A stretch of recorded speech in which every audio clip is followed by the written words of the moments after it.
Hello, everyone. Thank you so much for joining us today so that we can hear from all of these, not only emerging, they are currently leaders in this climate movement. And we're going to talk about some of the youth-led climate solutions that they are implementing in their communities today. So as Denise said, I am Liv Rollinger. I am the Climate and Clean Energy Specialist at the Groundwork Center for Resilient Communities. Groundwork focuses on building strong, just, and sustainable, resilient communities. And we do that a lot with working with youth. Some of my favorite time that I get to spend is working in schools, teaching about renewable energy and clean energy, and also supporting students and clubs that are already doing that work on their own. And I have a few thank yous before I get started. This panel would not have been possible without the folks who helped me to connect with all of these amazing students. So I just have a short list here. I need to thank Lindsay Matson, Trina Toko, Jen Tianen, Ashley Rudzinski, Esther Guerrero, and Fabrice Smiliakis. So thank you all for helping me connect with these amazing students. So I am going to introduce our wonderful panelists here, and then they are going to talk a little bit about themselves as well. So joining us today, we have Liao, who is the head of the Sunrise Movement Troy and is headed to Princeton University in the fall. We have Richard Card, who is the president of the West Bloomfield High School Earth Club and their former diversity chair. We have Perla Guerrero, who is a member of the Sprouts and the Environmental Justice Group at Congress for Communities, and she is currently a first-year student at Wayne County Community College. And our final panelist is Anna Kavanaugh, and she is a Michigan Technological University student who is going into her 4th year, and she is studying environmental engineering, sustainability science, and society with a minor in sustainable bioproducts. So let's give a round of applause for our panelists.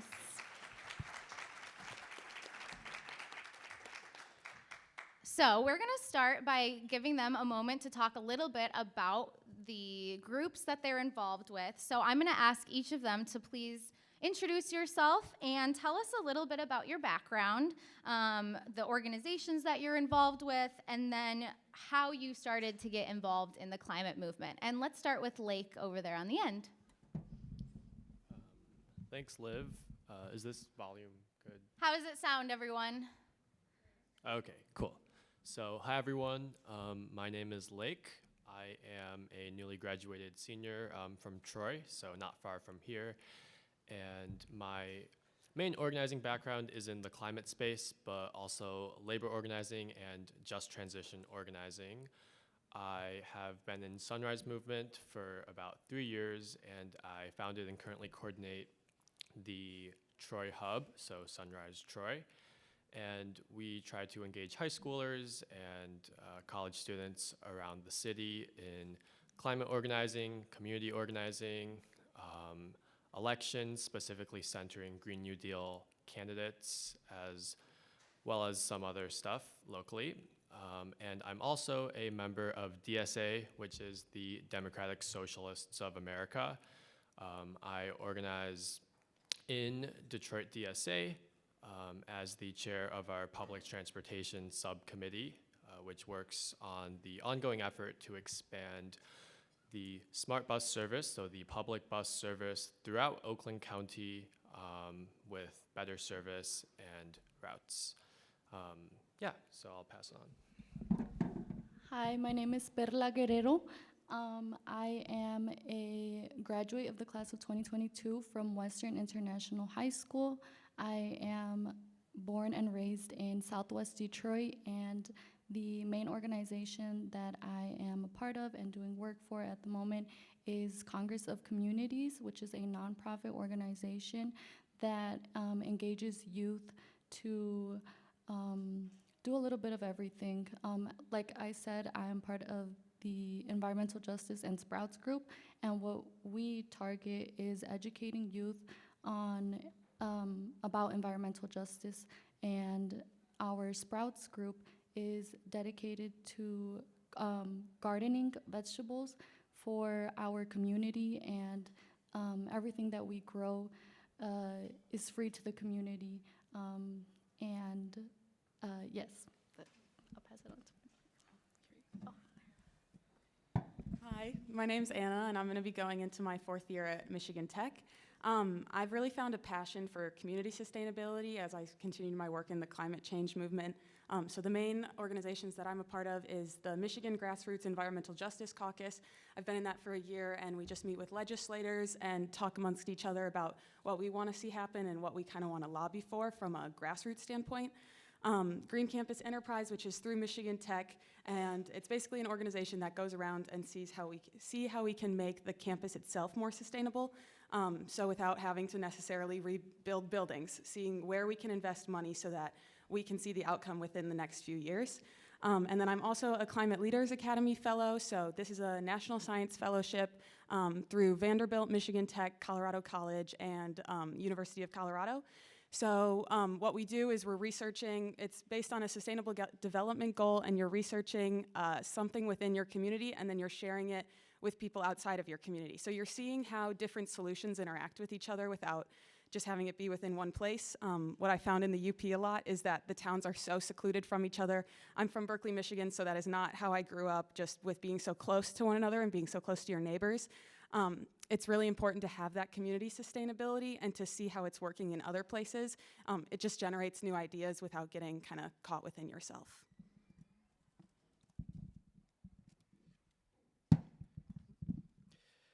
Hi, my name is Richard Card. I'm part of West Bloomfield High School's Literary Garden Club and Earth Club. I am the current president and was diversity chair of Earth Club of West Bloomfield High School. And our goal really is to understand how nature educates and how nature grows everyone, especially people in our community, so Oakland County, Metro Detroit, and especially Michigan as a whole. We've grown to bring in as many people as possible to our club and to basically create a home for everybody to help build our homes and keep our homes alive and sustainable. Yeah, let's give them a round of applause. I certainly can't help but smile and grin when I hear the amazing work that these students are doing. And I know as much as our white-haired folks inspire us, our young folks inspire me to continue this work every single day.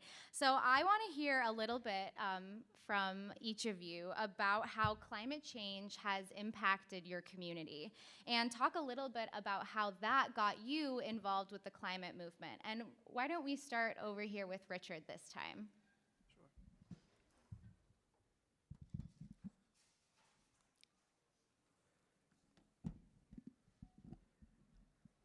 So as an African American who was born and raised in Metro Detroit, which is of course home of Flint and many motor companies, I've seen how our plants and I've seen how the growth in Michigan has impacted different areas, especially historically underdeveloped areas. What has impacted me is the research I've done and the experience I have with underdeveloped parts, not having access to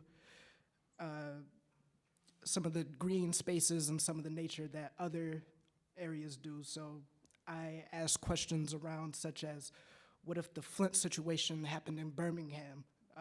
What if Flint and Detroit, what if their situations and their turmoils happened in more developed areas like West Bloomfield?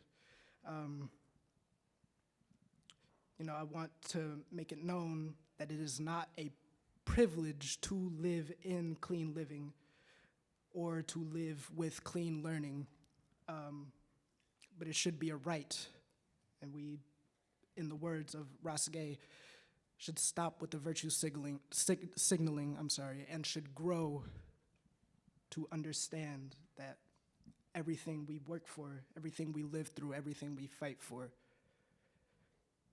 should not have to be fought for. It should just be. It should just be lived in.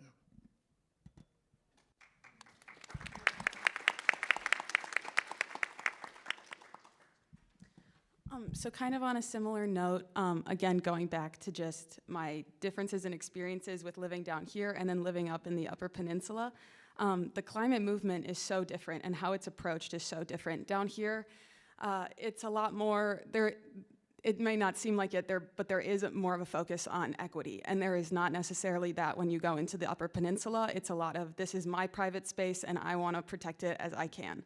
And so just as I keep going in the climate movement, it's important to bring that equitable aspect to other places that might not know it, that might not care about it, just because they don't have to deal with it in any way.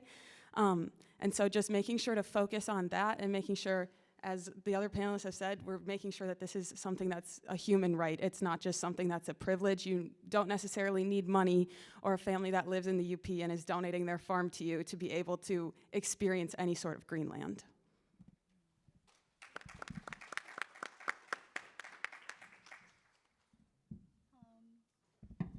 Climate change has impacted my community and I, specifically in like the Southwest Metro Detroit area.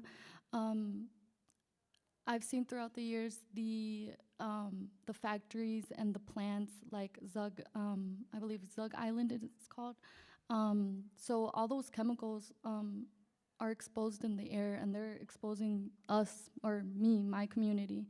And that eventually leads to health issues like asthma and even cancer. And so a reason why I was also inspired to be a part of the climate change was not seeing enough green spaces where I live, and having the experience last summer with another nonprofit organization I was working with called UN Urban Neighborhood Initiatives to work on a community garden. And it was only a lot of land that we were given to make this community garden, but being in the green space and knowing that the work I was doing was contributing to my community and helping and feeding people that don't have the resources that others may have.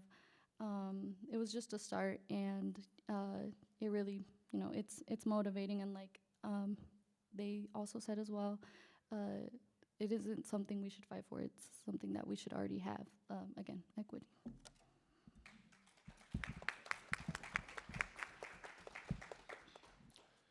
I'm going to take a slightly different approach here because I live in the same place more or less as everyone else.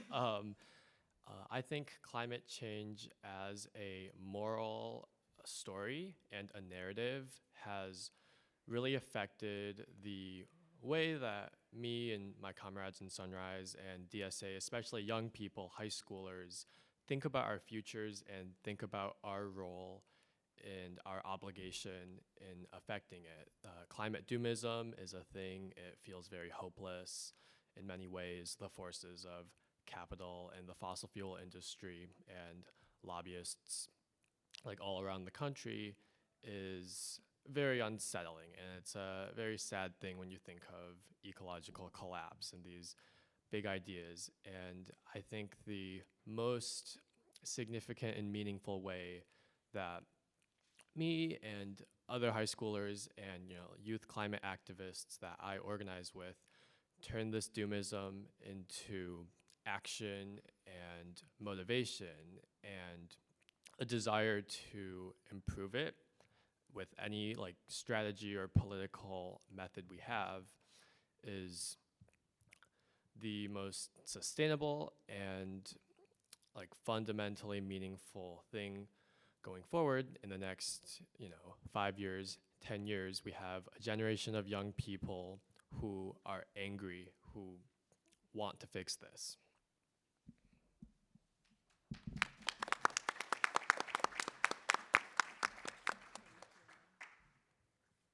All right, wonderful. So amazing. They're all doing wonderful work in their communities. We've heard about the impacts that it has on the communities that they're living in, and we've heard a little bit about the work that they're actually doing, but I want to dive a little bit further into that work. And so I want to know if you can tell us about one or some of the initiatives that you're currently working on around climate change or environmentalism in your community. And just, I want to give you a space to kind of tell us all of the awesome things that you're doing right now. So why don't we start with Lake again, and then we'll move this way. All right, thanks, Liv.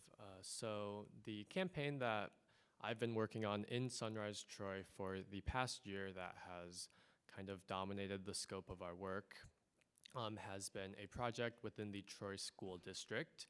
So me and other members who are on the organizing committee in the Sunrise Troy chapter were able to pressure the Troy School District administration into forming the first ever Sustainability Committee, which is a district-wide body of community members, energy companies, architects, and most importantly, students in Troy that sits under the Troy School District School Board that is able to legislate and determine district-wide priorities for objectively clean energy and renewable energy goals, but also thinking about better climate curriculum and classes in high schools and middle schools of the Troy School District, thinking about how we can integrate equity into sustainability.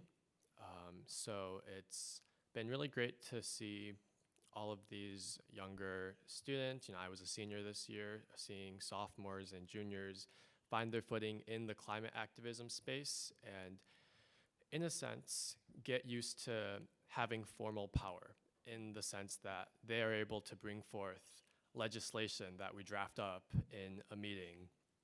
They can present a Google Doc that has concepts of a plan on making Troy School District buildings 50% or 60% renewably sourced by 2026. And it's these concrete abilities and advocacy structures that the Sustainability Committee allows that I think has been really meaningful in changing the way youth interact with politics, especially at the local level when you get emails from these administrators, but can you really do anything about the way they run the district, the way they run the schools? And now, kids in Sunrise, at least, they have that footing and they have that power to continue speaking up as the Sustainability Committee continues into the next school year.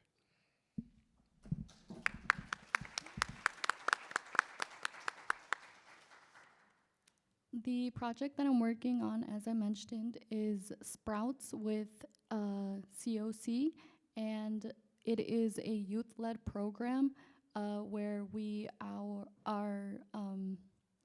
learning about gardening. We conduct our own research, and the club is almost as a healing space. So being in the green space and healing ourselves physically and mentally. I know personally I had, during my experience of working in green spaces, I feel mentally and physically healed while I'm gardening and working. And I want to work with Sprouts and EJ to help another youth feel that way too. And through that empowerment, that will inspire them to educate themselves or take more action on a cause like climate change and other environmental injustices that take place perhaps in their community, but specifically with my project, with mine. So, yeah.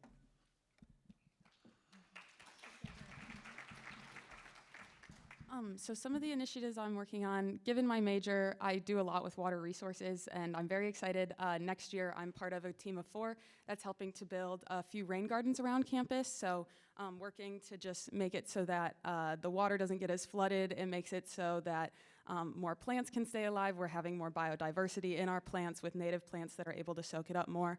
So that's one that I'm very excited about. And then on a larger level, I'm working on a composting solution, so researching how composting works in Houghton. We just recently got a Michigan Tech sustainability coordinator, so that's been very helpful to have that mentorship there.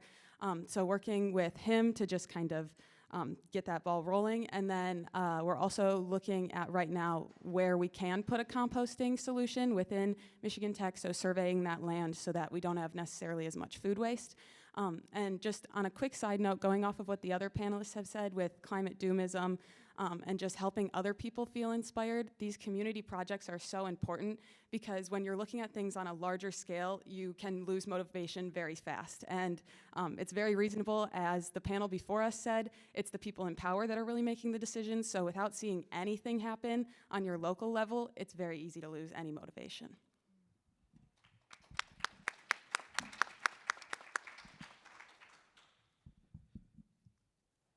So both of our clubs are very often doing different projects at different times. Just recently, we've been heavily involved with West Bloomfield Rotary and the Parks and Rec section of West Bloomfield. They've given us a lot of support and a lot of resources that we recently did not have in our clubs. You know, they've given us the ability to grow our literary garden, which is, you know, I want to go more in depth into that. It is something unique to West Bloomfield High School. It's a garden started by my teacher, Ms. Tynan, that I'm very grateful for. It allows us to connect nature with our learning, and, you know, we've decided to expand that to the recently neglected nature preserve that's always been behind our school, yet was barely ever touched. You know, it's gone so far as, it also implements authors and their plants and connects it to their works and allows us to connect their works to something physical, to something that affects our lives, you know. So just recently, a member, one of our newest members, Jacob Jackson, and he's blogged about this, contacted Dolly Parton, worked very hard to contact Dolly Parton and get over 200 butterfly plants that we have already planted and are currently working on planting. You know, we've been given funding to build monarch way stations and increase the pollination around our school and increase the longevity and beauty of our campus.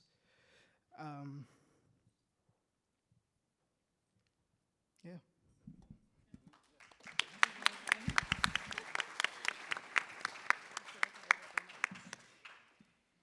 Connecting nature to education, hands-on experiences, like Richard was talking about, is so important. If you attended the storytelling event last night, we had a story where a teacher was talking about how she went outside for a lesson about squirrels and birds, and they didn't have any trees in their schoolyard anymore, and so they didn't have those creatures. And so I'm excited that you're making this nature preserve a part of your educational opportunities. So that is fantastic. We're gonna skip down to a couple of questions because they have been answering my questions within their other answers. So I wanna know what advice you have for other young people who might wanna get involved in climate activism or start an initiative of their own. It sounds like you've got folks on the club who are taking initiative and making it happen. So would you like to start talking about that, Richard? Absolutely.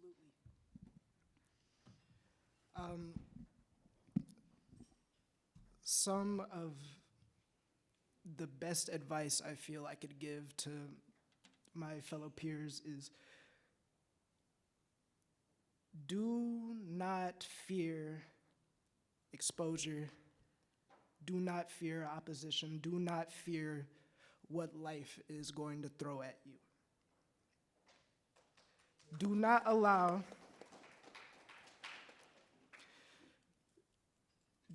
allow the words privilege and the negativity that's often involved in growth and diverse conversations. You know, people don't focus on solutions, and they'd rather focus on the issues that we lived through and the bad history, and they don't want to push forward. But I feel we're not going to get anywhere until those uncomfortable conversations are grown past just the uncomfortable.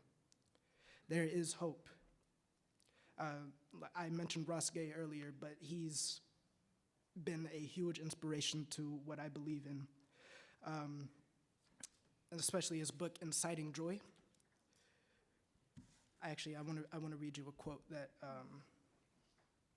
really spoke to me about independence and working together. As the writers and ecological stewards, Vandana Shira and Robin Wall Kimmerer teach us, to be among the living, to be life, means to be independence. Means to be independence, not independent. Always and forever, whether you like it or not. Don't focus on privilege. Don't focus on the virtue signaling. It's not privilege. It should just be.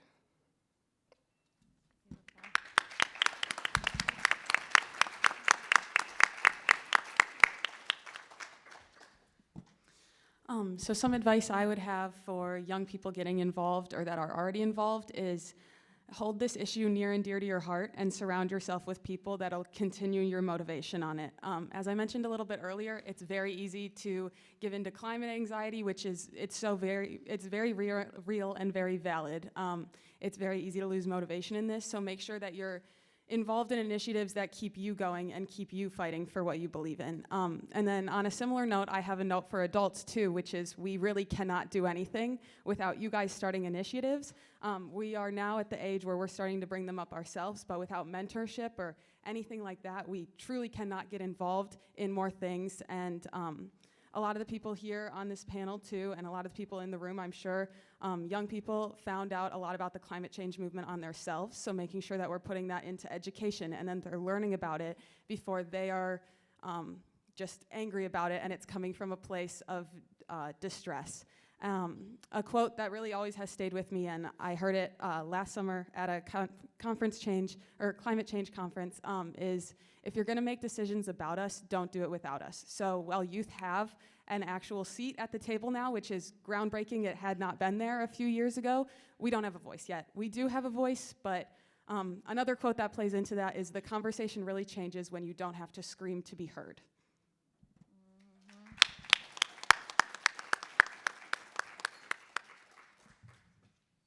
Advice I have would also be Richard's too. I'm honestly inspired as I'm sitting here just alone, hearing that, is having motivation. Again, it's not just thinking and working towards these spaces, it's also living in them and contributing to them every single day that we can. And again, just be hopeful. And again, for adults, we do need more guidance, more resources, and as you guide the youth, we learn and we can finally be an initiative to this change and create more projects for youth to be involved. And yes.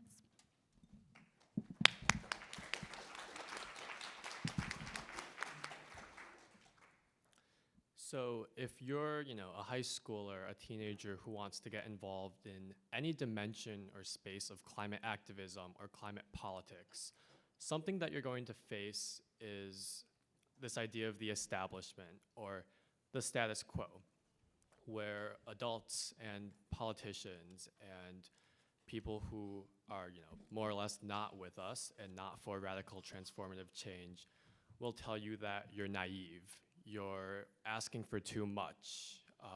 When we think about federal policy when the Green New Deal became popularized in the mainstream media back in about 2018 and 2019, a really popular sentiment was for these giants in American politics, Nancy Pelosi, even the Speaker of the House, to say that, at the time, to say that this is, the Green New Dream. This is something that is completely impractical, that somehow the solutions that science demands are silly. It's not, like, when the establishment tells you that you're asking for too much and this is not how politics works, and you're gonna hear that we need to compromise and we need to work across the aisle and we need to take what we can get, don't accept this. Like, you don't need to accept that compromise and policy and politics and the protection of corporate interests and the eventual destruction of the environment has to be the case. So in the case of finding worthy challenges and channeling this principle, get involved in local elections, get involved in local governance. The sustainability committee I mentioned was met with a lot of pushback from the Troy School District administration. We were constantly told that we were asking for too much, that we had there was no reason to give students power in this. And fast forward 9 months, this is a Troy School District-wide committee, and the Troy City itself, the Troy City Council, is moving towards forming a citywide sustainability committee. So what people tell you is possible, what people tell you you need to set your goal or line at, is not definitive, and you can change that.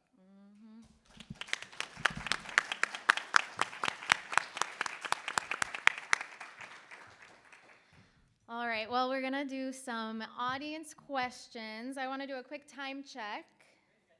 10 minutes. And before we get to audience questions, I want to just take a moment and acknowledge all of the students who are involved in climate change, the movement, and sustainability. So if you are a student who is involved in this movement, please rise so that we can clap for you as well. I'm looking at you. I'm looking at you, Karen.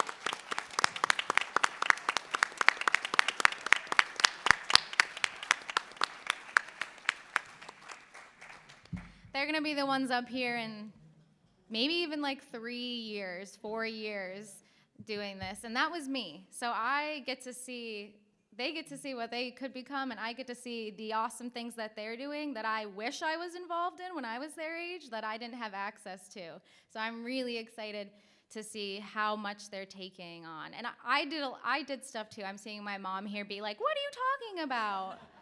I did a lot as well, but I wasn't in the city government telling them what to do. I wasn't in my school board telling them what to do. These kids have fight and they have a voice, absolutely, and they're using it. So I've got a fun question here, which is one of the ones our panelists are actually prepared for, but the audience wants to know, what can our white-haired people quote from this? Hudson, that's gonna live on forever. What can they do to support you and to help empower youth leaders? So what can other generations do to support your generation? Lake, do you wanna get us started? Of course, thanks, Liv. This is kind of a continuation of the answer I was giving, which is this idea of what's possible, what we should be aiming for, and what ultimately needs to be accomplished. Intergenerational sentiment is very common in the climate space, but there isn't necessarily a agreed upon way of talking about this or approaching this. You have some organizations who are starkly youth-based and youth-led, and you have other organizations like the Sierra Club that have more older people involved in them. And this brings up this contradiction of, okay, we have, these people who care about climate change who are young, and we have these people who care about climate change who are old. And maybe some of these older people think these younger people are naive and don't have, the political experience or the community experience to be doing effective organizing. And you have these younger people who, like we heard over there, may have learned about climate change on their own and have resentment towards the people who have been alive 60, 70 years and didn't do anything about this. And it's a difficult space to be in. It's a difficult question to tackle and think about, but ultimately, kind of like the panel we just had, when you're talking about the policy that comes out of the government, the emissions goals that we meet, that's objective. It doesn't matter whether young people or old people were able to do this. And naturally, that means that we need to foster more intergenerational collaboration. So this natural divide that our social circles put us in, when you put it into the nonprofit or activism space, these older organizations, these younger generations, that doesn't have to exist. From both sides, we should be working with all the people who care about this, all the people who support the same policies and actions that we do. And if we start breaking that norm of staying within your own generation, youth activism is great. Activism from people of any group is great. But there needs to be collaboration, because any political or social movement in history has only won when it's definitively a mass movement that acts together, not separately.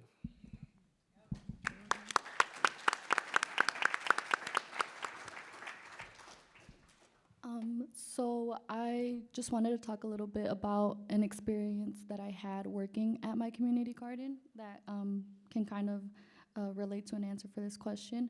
So as I mentioned, the garden that I work on, we are learning our own techniques and what to garden, what's native to Michigan, and so on. And an experience I had was with a community member, a gray-haired community member, and he, taught us some techniques about gardening. So it really is, I would say,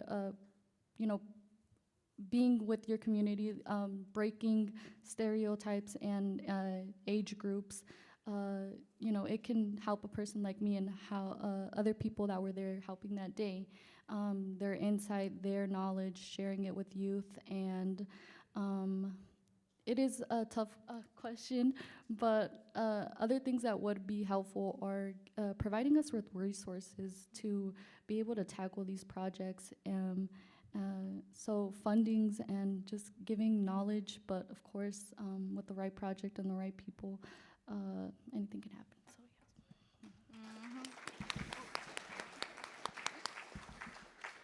So as the other panelists have said, intergenerational communication is very important and is the only thing that's gonna allow for any really big climate change movement action to happen. And so as I've said before, with the mentorship, if you don't have someone teaching you about these ideas or allowing you to feel comfortable in these spaces, I've learned more from one of my professors who is, a white-haired woman, and she's professor of chemistry at Michigan Tech, has nothing really to do with environmental sustainability, but has put herself in that conversation and has made it so that she's bringing students into that conversation too. You want to make it so that, again, youth just feel comfortable taking on these initiatives, and they know that they still have the support from the older generation, so that if something were to go wrong, they have someone with experience that can tell them, this is how you get out of it.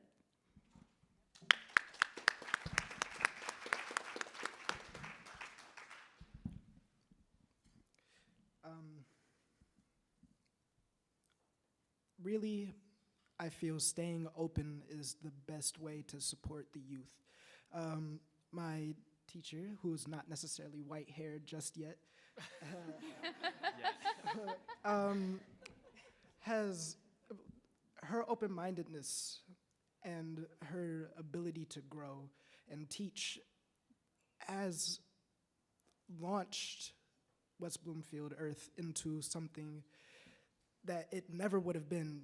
It's launched me into somebody who I feel I never would have been. Support from our superintendent and our principal and West Bloomfield Parks and Rec and the Rotary Club, funding and support that we haven't had in years from people older than us is the reason why we're able to come here today and speak out about and represent our city and represent Michigan and Metro Detroit. Maintain your relationships with the youth. Splitting apart or growing apart and not taking the time to check up on and see where our thinking is going is only going to stunt us. You know, you have the resources, you have the experience that we don't. Why allow us to make the mistakes that you have already made and you have already grown from? Continue to inspire. Continue to try even if you feel like you're not inspiring. Someone who's really inspired me, I just found out about from my research, is a woman named Carla Walker Miller of Walker Miller Energy Service, exposing her opinion that people of color are underrepresented in the clean energy economy and starting an initiative to bring back trades.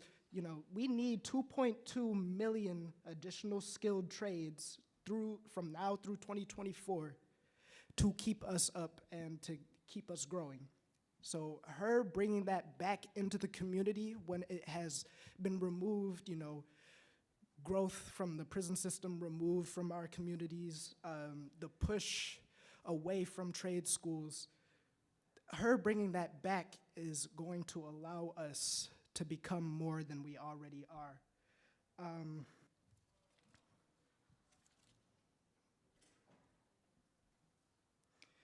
Yeah, independence. Independence.